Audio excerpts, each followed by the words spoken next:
गांव के लोगों ने गौतम बुद्ध से कहा कि वे उस स्त्री के घर न जाएं, क्योंकि वह चरित्रहीन है। लेकिन इसके बाद बुद्ध की एक बात से गांव के सभी पुरुष शर्मिंदा हो गए।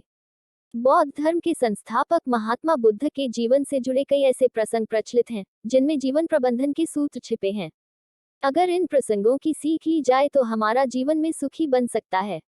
यहाँ जानिए बुद्ध से जुड़ा एक ऐसा प्रसंग, जिसमें एक स्त्री ने उनसे संन्यास लेने का रहस्य पूछा था। ग्रेटर देन एक बार महात्मा बुद्ध किसी गांव में गए।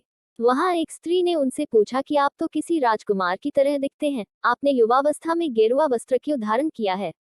ग्रेटर देन बुद्ध ने उत्तर दिया कि मैंने 3 प्रश्नों के हल ढूंढने के लिए संन्यास लिया है। बुद्ध ने कहा, हमारा शरीर युवा और आकर्षक है, लेकिन यह वृद्ध होगा, फिर बीमार होगा और अंत में यह मृत्यु को प्राप्त हो जाएगा। मुझे वृद्धावस्था, बीमारी और मृत्यु के कारण का ज्ञान प्राप्त करना है। ग्रेटर देन बुद्ध की बात सुनकर स्त्री बहुत प्रभावित हो गई और उसने उन्हें भोजन के लिए आमंत्रित किया।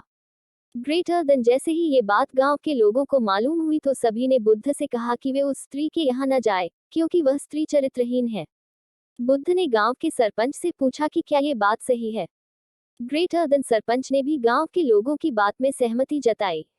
तब बुद्ध ने सरपंच का एक हाथ पकड़कर कहा कि अब ताली बजाकर दिखाओ। इस पर सरपंच ने कहा कि यह असंभव है, एक हाथ से ताली नहीं बज सकती। ग्रेटर देन बुद्ध ने कहा कि ठीक इसी प्रकार कोई स्त्री अकेले ही चरित्रहीन नहीं हो सकती है। यदि इस गांव के पुरुष चरित्रहीन नहीं होते तो वह स्त्री भी चरित्रहीन नहीं होती। ग्रेटर देन गांव के सभी पुरुष बुद्ध की ये बात सुनकर शर्मिंदा हो गए। ऐसी कहानी और सुनने के लिए हमारा चैनल को सब्सक्राइब करें। धन्यवाद।